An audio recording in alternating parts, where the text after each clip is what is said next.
அனைவருக்கும் வணக்கம். நான் உங்கள் 5ஆம் தலைமுறை ஜோதிடர் ராம்குமார் ராஜேந்திரன். நம்ம இன்னைக்கு பார்க்க போகிற தலைப்புங்க, விருச்சக ராசி அன்பர்களுக்கு உங்களுடைய ராசிக்கு 5ஆம் இடமான மீன ராசியில் நடைபெறவிருக்கும் சனி பகவானுடைய வக்ர நிலை. இந்த நிகழ்வு சுமார் 138 நாட்களுக்கு நடைபெறவிருக்குங்க. அதாவது சனியுடைய பின்னோக்கி செல்லக்கூடிய ஒரு நிகழ்வு. இந்த நிகழ்வு காலகட்டங்கள் அப்படின்னு பார்த்தீங்கன்னா, ஜூலை மாதம் 13ஆம் தேதி முதல் நவம்பர் மாதம் 28ஆம் தேதி வரை நடைபெறவிருக்குங்க. இந்த நிகழ்வு சுமார் 30 ஆண்டுகளுக்கு பிறகு நடைபெறவிருக்குங்க. இந்த நிகழ்வைத்தான் தனராஜ யோகம் என்று அழைக்கக்கூடியது. இந்த தனராஜ யோக காலகட்டங்களில் விருச்சக ராசி அன்பர்களுக்கு எந்த விதமான அற்புதங்கள் மற்றும் சிறப்புகளை கொடுக்க போகுது அப்படிங்கிறத இந்த காணொலியில் தெளிவாகவும் துல்லியமாகவும் பார்க்கலாங்க. நம்ம சேனலை ஃபஸ்ட் டைம் பார்க்குறோம், அந்த சப்ஸ்கிரைப் பண்ணிக்கோங்க. பெல் பட்டனை கிளிக் பண்ணி ஆல் அப்படிங்கிற ஆப்ஷன் கொடுத்துக்கோங்க. செவ்வாய் பகவானை அதிபதியாக கொண்டவர்கள் இந்த விருச்சக ராசி அன்பர்கள். நவ கிரகங்களின் தளபதி என்று அழைக்கக்கூடியவர். ஒருத்தருக்கு தைரியத்தையும் துணிச்சலையும் தன்னம்பிக்கையும் கொடுக்கக்கூடியவர் இந்த செவ்வாய் பகவான். இந்த ராசிக்காரர்கள் அப்படின்னு பார்த்தீங்கன்னா, எதையும் துணிச்சலோடையும் தைரியத்தோடும் சில காரியங்கள் செஞ்சு முடிச்சிருவாங்க. ஆனால் மற்றவங்க பார்க்கும்போது, மற்றவங்களுடைய பார்வையில் பார்க்கும்போது எல்லாத்தையுமே நிதானமாக செய்கிறாங்க, பொறுமையாக செயல்படுறாங்க, இவங்கக்கிட்ட வேகமே கிடையாது அப்படின்னா. ஆனால் மனசில் நிறைய வைராக்கியம் இருக்குங்க.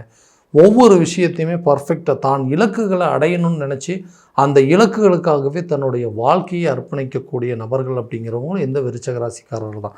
தேனீக்கள் போல் எப்போவுமே சுறுசுறுப்பாக இருக்கக்கூடிய நபர்கள். எப்போவுமே உங்களை சோர்வாக இருக்கிற மாதிரி தெரியவே மாட்டாங்க. எப்போ பார்த்தாலும் ஒரே மாதிரி இருக்கீங்களே, எப்படிங்க உங்களால் இப்படி இருக்க முடியுதுன்னு சொல்லி மற்றவங்க நம்மளை பார்த்து பொறாமப்படக்கூடிய நிலை அப்படிங்கிறது. ஆனால் இந்த விருச்சக ராசி அன்பர்களுக்கு கடந்த சில காலகட்டங்களாக சில வாழ்க்கையில் சில தடுமாற்றங்களும் சில ஏமாற்றங்கள் அப்படிங்கிறது நிறைய சந்திச்சாச்சு.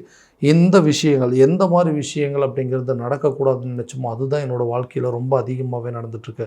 நான் நினச்சபடி எந்த காரியத்தையும் என்னால் செஞ்சு முடிக்கவே இல்லைங்க. ஒரு காலத்தில் ஒவ்வொன்றும் வாழ்ந்துட்டு இருந்தேன்.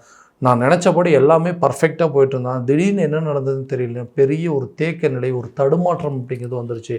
அந்த தடுமாற்றங்கள் நீங்குமா அப்படின்னு கேட்டிங்கன்னா, இது வரைக்கும் நான் எடுக்கிற முயற்சிகள் எல்லாமே எனக்கு கீடேறுமா அப்படின்னு கேட்டிங்கன்னா, அந்த 5ஆம் இடம் என்று சொல்லக்கூடிய பூர்வ புண்ணிய ஸ்தானம், புத்திரஸ்தானம் மற்றும் முயற்சி ஸ்தானம் என்று அழைக்கக்கூடிய இடத்துல இந்த சனியுடைய வக்ர நிலையில் நீங்கள் எடுக்கக்கூடிய முயற்சிகள், நீங்கள் எடுத்து வைக்கக்கூடிய ஒவ்வொரு அடியும் வெற்றி பாதையை நோக்கி கொண்டு போகக்கூடியது. தொழில் ரீதியாக நிறைய விஷயங்கள் நீங்கள் பார்த்துருப்பீங்க. நீங்கள் இது வரைக்கும் பார்த்த விஷயங்கள் எல்லாத்தையுமே டேக் கேர் பண்ணி எல்லாத்தையுமே கடந்து வந்த பாதைகள் அப்படிங்கிறது ரொம்ப பெரிய விஷயங்கள். ஆனால் இப்போ கடந்த சில காலகட்டங்களாக, கடந்த சில நாட்களாகவே நிறைய தடுமாற்றங்கள் வந்துருச்சு. அந்த பிஸ்னஸில் ஏதோ ஒரு விதத்தில் தடுமாற்றம் வருதுங்க. இது எப்படி சமாளிக்க போகிறோன்னு தெரியல. அடுத்த லெவலுக்கு நாங்கள் எப்படி மூவ் பண்ண போகிறோன்னு தெரியல. இதனால் நிறைய என்னுடைய வாழ்க்கையில் நிறைய கமிட்மெண்ட்ஸ் அப்படிங்கிறது ஜாஸ்தியாக இருக்குது. ஆனால் அந்த பிஸ்னஸ் சரியான விதத்தில் போகாததுனால என்னால் இதெல்லாம் சரி பண்ண முடியுமா அப்படிங்கிற ஒரு பயம் வந்துருச்சு. அந்த பயத்தை போக்கிக் கொள்ளக்கூடிய ஒரு காலகட்டமாக இருக்க போது இந்த சனி பகவானுடைய வக்ர நிலை காலகட்டங்களில் அந்த பிஸ்னஸை மறுபடியும் ரீஸ்டார்ட் பண்ணி அதில் எந்தெந்த விதத்தில் எந்தெந்த தடுமாற்றங்கள் வந்தது, எந்த இடத்துலலாம் ஃபெயிலியர் ஆனது அப்படிங்கிறத பார்த்து அதை தெரிஞ்சுக்கிட்டு மறுபடியும் பழைய நிலைக்கு கொண்டு போகிற அளவுக்கு சூழ்நிலைகள் வருங்க.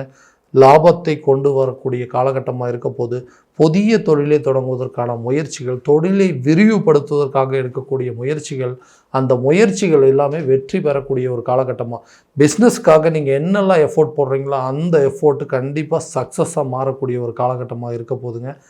இது வரைக்கும் உங்களோட பிஸ்னஸை மற்றவங்க பார்த்து பொறாமப்படக்கூடிய அளவுக்கு உங்களுடைய நிலையை நீங்கள் மாற்றி அமைச்சிக்கோங்க. வியாபாரத்தை செய்யக்கூடிய நபர்களுக்கு வியாபாரத்தில் நல்ல ஒரு லாபம் அப்படிங்கிறது இருக்குங்க. அந்த வியாபாரத்தில் எந்தெந்த இம்ப்ரூவ்மெண்ட் பண்ணணும், அந்த வியாபாரத்தை எப்படி விரிவுபடுத்தணும் அப்படிங்கிறத தெரிந்து கொள்ளக்கூடிய காலகட்டமாக இருக்க போது அதுக்கு தகுந்த மாதிரி அதுக்கு நீங்கள் முயற்சிகள் கண்டிப்பாக எடுக்க போகக்கூடிய காலகட்டமாக இருக்க போகுது. வேலையில் இருக்கக்கூடிய நபர்கள், வேலை அப்படிங்கிற ஒரு விஷயங்கள், வேலைக்காகவா இவ்வளோ நாளாக கஷ்டப்பட்டுட்டு இருந்தேன், எல்லா விஷயத்தையும் பார்த்து பண்ணிகிட்டு இருந்தேங்க. அதில் வரக்கூடிய சம்பளம் எல்லாமே என்னோடய இஎம்ஐ கட்டுறதுக்கு, என்னுடைய வீட்டு வாடகை கட்டுறதுக்கு, நான் வாங்கின காருக்கு பைக்குக்கு இஎம்ஐ கட்டுறதுக்கு எனக்கு சரியாக போயிருதுங்க. பணம் அப்படிங்கிற ஒரு விஷயத்தை கொஞ்சம் கூட மீதி பண்ணவே முடியல. 10 ரூபா சம்பாதிச்சா 20 ரூபா செலவாகுதுங்க. 100 ரூபா வருமானம் வரக்கூடிய இடத்துல எனக்கு 70 ரூபா 80 ரூபா தான் வந்துட்டுருக்குது. ஏன்னா இதே நிலை நீடிச்சிட்டு இருந்ததுன்னா இந்த வேலையிலிருந்து எந்த இம்ப்ரூவ்மெண்ட் இல்லை, இந்த வேலையை விட்டுட்டு பேசாமல் நானே ஓனாக ஏதாவது ஒரு பிஸ்னஸ் ஸ்டார்ட் பண்ணிடலாமா அப்படிங்கிற அளவுக்கு யோசிச்சுட்டு இருக்கிறேங்க. இந்த வேலையை விட்டு வெளியே போய் புதுசாக ஒரு வேலையை தேடலாம் அப்படின்னு நினச்சா கூட இருக்கிற வேலையை விட்டுட்டு அடுத்த வேலைக்கு போய் இருக்கிற வேலையும் தொலைச்சிருவோங்கிற பயத்தில் இந்த இடத்த விட்டு அடுத்த இடத்துக்கு போகாமல் இருக்கிறேன். ஸோ இந்த இடத்துல எனக்கு ஏதாவது ப்ரமோஷன் கிடைக்குமா, இந்த இடத்துல வந்து சேலரி இன்க்ரிமெண்ட் அப்படிங்கிறது கிடைக்குமா அப்படின்னு எதிர்பார்த்துட்டு இருக்கக்கூடிய நபர்களுக்கு புதிய வாய்ப்புகள் அப்படிங்கிறது உங்களை தேடி வருங்க. உங்களுடைய துறையில் உங்களுக்கு தேவையான சம்பளத்தை கொடுத்து அதுக்குண்டான பதவி உயர்வுகளுக்கு கொடுத்து கட்டாயமாக உங்களுக்கு தேவையான ஒரு பதவி கிடைக்கக்கூடிய ஒரு காலகட்டமாக இருக்க போது, நீங்கள் தேடி போகக்கூடிய வேலை உங்களை தேடி வரக்கூடிய ஒரு காலகட்டமாக இருக்க போது. நிறைய பேர் வேலையை இழந்திருப்பீங்க. அந்த வேலையை இழந்தவங்களுக்கு புதிய வேலை கிடைக்குமா அப்படின்னு கேட்டிங்கன்னா நிச்சயமாக கிடைக்குங்க. வெளியூருக்கு வேலைக்கோ அல்லது வெளிநாடு வேலைக்கோ நீங்கள் ட்ரை பண்ணிகிட்ருக்கிறீங்க, எல்லாம் ஓகே ஆயிடுச்சிங்க, பாஸ்போர்ட் விசா வெரிஃபிகேஷன் எல்லாமே முடிஞ்சது. ஆனால் கடைசி நேரத்தில் அது வந்து தடைப்பட்டிருக்குது. அந்த எல்லாம் ஓகே ஆயிடுச்சிங்க, ஆனால் என்னால் வந்து வெளிநாடு போக முடியலன்னு யோசிச்சுட்ருக்கிறவங்களுக்கு இந்த காலகட்டங்களில் வெளிநாடு சம்மந்தப்பட்ட யோகங்கள் அப்படிங்கிறது உங்களுக்கு நல்ல பலன் கொடுக்குங்க. இது மூலமாக இருந்தும் அந்த சட்ட சிக்கல்கள் அப்படிங்கிறது நீங்கும். இந்த கேஸுனால தான் இந்த பிரச்சனையாச்சுங்க, இந்த லீகல் இஷ்யூனால தான் இந்த பிரச்சனையாச்சு, என்னால் வெளியூரோ இல்லை வெளிநாடோ போக முடியாத முயற்சிகள், போக முடியாத அளவுக்கு சில தடைகள் வந்துடுதோ அந்த தடைகள் அப்படிங்கிறது நீங்குங்க. திருமணம் சம்பந்தப்பட்ட இருக்கக்கூடிய தடைகள் அப்படிங்கிறது உங்களை விட்டு விலகக்கூடிய காலகட்டமாக இருக்க போது.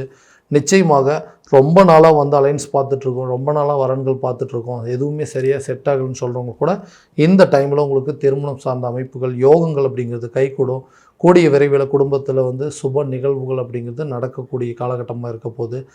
கல்யாணம் ஆனவங்களுக்கு, இந்த திருமணம் ஆன நபர்களுக்கு குழந்தை பாக்கியம் இல்லாத தடைகள் கூட நிச்சயமாக இந்த நாளில் வரக்கூடிய காலகட்டங்கள்லேயே உங்களுக்கு நிவர்த்தி ஆக போகுது. ஏன்னா அந்த சனி பகவான் உங்களுடைய ராசிக்கு 5ஆம் இடத்துல பெயர்ச்சி அடைஞ்சார். அதே இடத்துல இந்த வக்கர நிலை அடையும் போது அது ஒரு தனராஜ யோக காலகட்டங்கள், அது ஒரு யோகமாகவே மாறக்கூடியது. ரொம்ப வருஷமாக குழந்தை பாக்கியம் இல்லாத தம்பதியினருக்கு குழந்தை பாக்கியம் அப்படிங்கிறது நிச்சயமாக ஏற்படுங்க. இது வரைக்கும் நிறைய ட்ரீட்மெண்ட் எடுத்துட்டோங்க. ஐவிஎஃப் சம்மந்தப்பட்ட ட்ரீட்மெண்ட் வரைக்கும் எடுத்துட்டோம். அது வந்து நிறைய குழந்தைகள் வந்து கலைப்பு அப்படிங்கிறது ஏற்பட்டுருச்சுங்க. நாங்களும் நிறைய ஹாஸ்பிட்டல் பார்த்துட்ருக்கோம், நிறைய வைத்தியம் பண்ணிகிட்ருக்கோம். இந்த குழந்தை பாக்கியம் தங்கலைன்னு சொல்கிறவங்களுக்கு இந்த 138 நாட்களுக்கு நீங்கள் எடுக்கக்கூடிய முயற்சி, மருத்துவம் ரீதியாகவோ எடுக்கக்கூடிய முயற்சிகள் உங்களுக்கு கண்டிப்பாக நல்ல பலன் அப்படிங்கிறது கொடுக்குங்க. கணவன் மனைவிக்கிடையே இருக்கக்கூடிய ஒற்றுமை அப்படிங்கிறது மேலோங்கும்.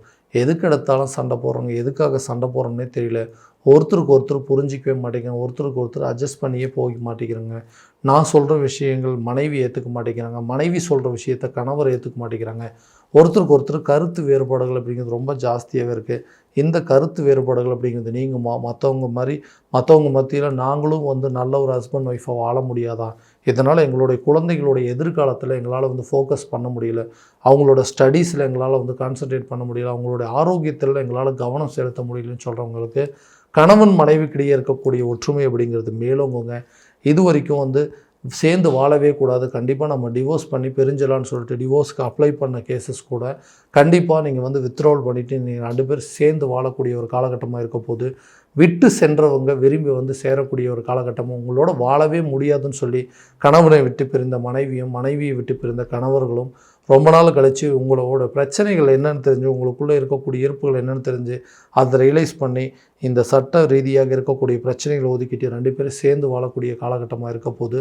பிரிந்த காதலர்கள் ஒன்று சேரக்கூடிய ஒரு தருணமாக இருக்க போது. லவ் பண்ணிட்டு இருந்தவங்க என்ன நடந்துச்சுன்னே தெரியல, சின்ன ஒரு ஈகோ கிளாஸ், எங்களுக்குள்ளே தேவையில்லாத விஷயத்தில் கருத்து வேறுபாடு வந்துச்சு. இந்த கருத்து வேறுபாடு சின்ன பிரச்சனையை இன்றைக்கி ஊதி பெருசாக மாற்றி 2 பேருமே பிரிஞ்சிடலாம் அப்படிங்கிற அளவுக்கு கொண்டு போயிட்டோம். இந்த விஷயங்கள் மறுபடியும் நாங்கள் வந்து அந்த நினைவுகளிலிருந்து மீண்டு வர முடியாமல் மறுபடியும் அந்த வாழ்க்கையிலேயே போகணும், மறுபடியும் நாங்கள் சேர்ந்து வாழுவோம் அப்படின்னு யோசிக்கிறவங்களுக்கு கூட கண்டிப்பாக பிரிந்த காதலர்கள் ஒன்று சேருவதற்கான காலகட்டமாக இருக்க போது. நான் ஒரு வாழ்க்கையை தேடி போனேன், என்ன ஒரு வாழ்க்கை தேடி வந்தது, இதுக்கு முன்னாடி அமைஞ்ச வாழ்க்கை எனக்கு சரியில்லைங்க, இப்போ இனிமேல் இருக்கக்கூடிய காலகட்டங்களில் இந்த வாழ்க்கை நல்லபடியாக அமையுமா, இதை நான் தேடி போன வாழ்க்கை என்னோடய ஆப்ஷனை வந்து கரெக்டாக அப்படின்னு தெரியாமல் நிறைய குழப்பத்தில் இருக்குங்க. அந்த குழப்பம் சரியா, நிஜமாகவே நான் எதிர்பார்த்த வாழ்க்கை நல்லபடியாக அமையுமான்னு கேட்டிங்கன்னா கண்டிப்பாக அமையுங்க. நீங்கள் எதிர்பார்த்த வாழ்க்கையை, உங்களை தேடி வந்த வாழ்க்கையாக இருக்கட்டும், நீங்கள் தேடி போன வாழ்க்கையாக இருக்கட்டும், நிச்சயமாக கண்டிப்பாக ஒரு நல்ல பலமாக இருக்கக்கூடிய ஒரு லைஃப் அப்படிங்கிறது இருக்க போதுங்க. வீடு வாங்கக்கூடிய யோகம், ரொம்ப வருஷமாக வந்து வீடு வந்து வாடகை வீட்டில் இருக்கிறேன், எனக்குன்னு ஒரு சொந்தமாக வீடு கட்டணும், அந்த வீட்டுக்கு கட்டுறதுக்கு எடுக்கக்கூடிய முயற்சிகள் ஏதாவது ஒரு விதத்தில் தடையாயிட்டே இருக்குது. வீடு கட்டணும்னு ஆரம்பித்த ஒரு விஷயங்கள் அந்த பணத்தை வேறு விதத்தில் செலவு பண்ணிட்டேன், வேறு விதமாக நஷ்டமாயிருச்சு, ஒருத்தர் கேட்டார் கொடுத்தங்க, அந்த பணம் என் கைக்கு கொண்டு வந்து சேரல, திடீர்னு மருத்துவ செலவுகள் வந்துருச்சு, திடீர்னு கேட்டவங்களுக்கு கொடுக்கக்கூடிய ஒரு நிலை, இல்லை பழைய கடனை அடைக்கக்கூடிய சூழ்நிலை, இந்த மாதிரி வந்ததுனால சொந்தமாக என்னால் ஒரு வீடு கட்ட முடியல, வாடகை வீட்டே வாழ்க்கை பூரா வாழ்ந்துருமோன்னு யோசிச்சுட்டு இருக்கிறவங்களுக்கு வீடு கட்டுறதுக்கு எடுக்கக்கூடிய முயற்சிகள் இந்த நேரத்தில் கண்டிப்பாக கை கொடுக்குங்க. எதிர்பார்த்த இடத்துல இருந்து உங்களுக்கு தொகைகள் சேரும். வங்கி சார்ந்த விஷயத்தில், லோன் சம்மந்தப்பட்ட விஷயத்தில் அப்ளை பண்ணியிருந்தாங்கன்னா கூட இந்த நேரத்தில் அது உங்களுக்கு ஒரு நல்ல ஒரு சப்போர்ட்டாக இருக்க போகுது. அதே நேரத்தில் புதிய வண்டி வாகனங்கள் வாங்குவதற்கான முயற்சிகள், பழைய வண்டி வாகனத்தை எக்ஸ்சேஞ்ச் போட்டு புதிய வண்டி வாகனம் வாங்கணும்னு ஆசைப்பட்டாங்க, அந்த விஷயங்கள் நடக்கும் அப்படின்னு கேட்டிங்கன்னா, அந்த 5ஆம் இடம்னு சொல்லக்கூடிய முயற்சி ஸ்தானம், நீங்கள் வண்டி வாகனம் வாங்குவதற்கான முயற்சிகள், நிலம் வாங்குவதற்கான முயற்சிகள், வீடு கட்டுவதற்கான முயற்சிகள் எல்லாமே உங்களுக்கு ஒரு நல்ல பலன் அப்படிங்கிறது கொடுக்குங்க. கடன் அடைக்கிறதுக்கு நிறைய போராடிட்டு இருக்கு. அந்த கடன் இல்லாமல் ஒரு வாழ்க்கையை வாழணும். ஏன்னா ஆரம்பித்தது என்னமோ சின்னதாக தாங்க ஆரம்பித்தேன், ஆனால் இன்றைக்கி அந்த கடனை வளர்ந்து லட்சக்கணக்கில் நின்றுட்டுருக்கு. இந்த கடனை எப்படியாவது அடைக்கணும் அப்படின்னா பூர்வீக சொத்துக்கள் என் கைக்கு வந்தாலும் பரவாயில்லைங்க, அந்த பூர்வீக சொத்துக்கள் இருக்கக்கூடிய வில்லங்கங்கள் தீர்ந்ததுனாலும் சரி, அந்த ப்ராப்பர்ட்டியை சேல் பண்ணிவிட்டு அதில் வர பணத்தை வச்சு என் கடனை சுத்தமாக அடைச்சிருவேன். இந்த கடன் இல்லாத வாழ்க்கையை அடுத்த கொஞ்ச நாளாவது நான் நிம்மதியாக வாழணும்னு நினைக்கிறேன். அதுக்கு தேவையில்லாத உடன் பிறந்த சகோதரர் சகோதரியாக இருக்கட்டுங்க, பங்காளிகள் மூலமாக சில வம்பு வழக்கு பிரச்சனை, கோர்ட்டு கேஸ் பிரச்சனைலாம் சந்திச்சிட்ருக்கேன். அந்த பூர்வீக சொத்துக்கு என் கைக்கு வருமானு கேட்டால் வம்பு வழக்கு பிரச்சனை, கோர்ட்டு கேஸ் பிரச்சனைகள் கூட உங்களுக்கு சாதகமாக மாறக்கூடிய காலகட்டமாக இருக்க போது, கூடிய விரைவில் தீர்ப்புகள் உங்களுக்கு ஃபேவராக இருக்க போது. அப்போ பூர்வீக சொத்துக்கள் உங்கள் கைக்கு சேருங்க. அது வித்தோ இல்லை அந்த சொத்துக்கள் மூலமாக உங்களுக்கு கிடைக்கக்கூடிய லாபத்தையோ அதுக்கு மூலமாக வரக்கூடிய பணத்தையோ வச்சு உங்களுடைய மொத்த பிரச்சனையை தீர்க்கக்கூடிய முயற்சிகள் அப்படிங்கிறது நிச்சயமாக இருக்கும். அந்த பூர்வீக சொத்துக்கள் உங்கள் கைக்கு சேரக்கூடிய ஒரு காலகட்டமாக இருக்க போகுது. இந்த தனராஜ யோக காலகட்டங்களில் பூர்வீக சொத்துக்கள் உங்கள் கைக்கு சேருங்க. வம்பு வழக்கு, கோர்ட்டு கேஸ் பிரச்சனைகள் தீரும். ஆரோக்கியம் சார்ந்து இருக்கக்கூடிய பாதிப்புகள் அப்படிங்கிறது கொஞ்சம் கொஞ்சமாக விலகுங்க. ஆரோக்கியத்தில் இருக்கக்கூடிய தடைகள் அப்படிங்கிறதும் அதில் இருக்கக்கூடிய சில பிரச்சனைகள் அப்படிங்கிறது உங்களுக்கு தீருங்க. ஹெல்த்தில் நல்ல ஒரு இம்ப்ரூவ்மெண்ட் அப்படிங்கிறது இருக்கும். குழந்தைங்களோட கல்வியில் நல்ல ஒரு இம்ப்ரூவ்மெண்ட் இருக்குங்க. அவங்கள ஆரம்ப கல்வியில் சேர்ப்பதற்கோ அல்லது ஆரம்ப கல்வியிலிருந்து உயர்கல்விக்கோ அல்லது ஒரு ஸ்கூல் முடிச்சுட்டு காலேஜ் சேர்த்துறதுக்கான வாய்ப்புகள் அப்படிங்கிறதும், வெளிநாடு சென்று படிப்பதற்கான யோகங்கள் அப்படிங்கிறது எல்லாமே இருக்குங்க.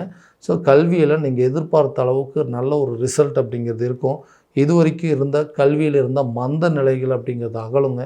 கல்வியில் நல்ல ஒரு முன்னேற்றமும், கரெக்டாக நைட்டும் பகலமாக படித்து நீங்கள் எதிர்பார்த்த அளவுக்கு ரிசல்ட் அப்படிங்கிறது கிடைக்கும். அரசு சம்மந்தப்பட்ட துறைக்கு போகணும், எக்ஸாம்ஸ் எழுதிட்டுருக்கிறேன், கவர்மெண்ட் எக்ஸாமுக்கு ட்ரை பண்ணிகிட்ருக்கிறவங்க கூட இந்த காலகட்டங்களில் நீங்கள் எடுக்கக்கூடிய முயற்சிகள் உங்களுக்கு ஒரு நல்ல பலன் அப்படிங்கிறது கொடுக்கும். உங்கள் ரிசல்ட் நீங்கள் எதிர்பார்த்த அளவுக்கு இருக்குங்க. கண்டிப்பாக நீங்கள் எதிர்பார்த்த துறையில் ஜாயின் பண்ணுறதுக்கான வாய்ப்புகள் அப்படிங்கிறது நிச்சயமாக இருக்க போதுங்க. ஸோ இது வரைக்கும் நம்ம பார்த்ததெல்லாம் கோச்சார ரீதியான பலன்கள் மட்டும்தாங்க. இந்த பலன்கள் உங்களுக்கு நடக்குமா அப்படின்னா, உங்களுடைய சுய ஜாதகத்தை முழுமையாக தெரிஞ்சுக்கிட்டு அதற்குண்டானபடி சில முயற்சிகள் எடுத்தீங்க அப்படின்னா கண்டிப்பாக அது ஒரு நல்ல விதமான பலன்கள் அப்படிங்கிறது உங்களுக்கு கிடைக்குங்க. உங்கள் ஜாதகத்தை எங்கிட்ட பார்க்கணும் அப்படின்னு விருப்பப்பட்டீங்கன்னா கீழே தெரிகிற நம்பருக்கு காண்டாக்ட் பண்ணி அப்பாயின்மெண்ட் ஃபிக்ஸ் பண்ணிக்கோங்க. அப்படி இல்லையா உங்களோட ஜாதகத்தை வாட்ஸ்அப் மூலமாக அனுப்பிச்சி வச்சிங்க அப்படின்னா தெளிவான முறையில் கணிச்சு துல்லியமான பலன்கள் அப்படிங்கிறது உங்களுக்கு தெரியப்படுத்தப்படுங்க. மீண்டும் அடுத்த காணொளியில் உங்களை சந்திக்கும் வரை உங்களிடமிருந்து விடைபெறுவது உங்கள் ராம்குமார் ராஜேந்திரன். நன்றி.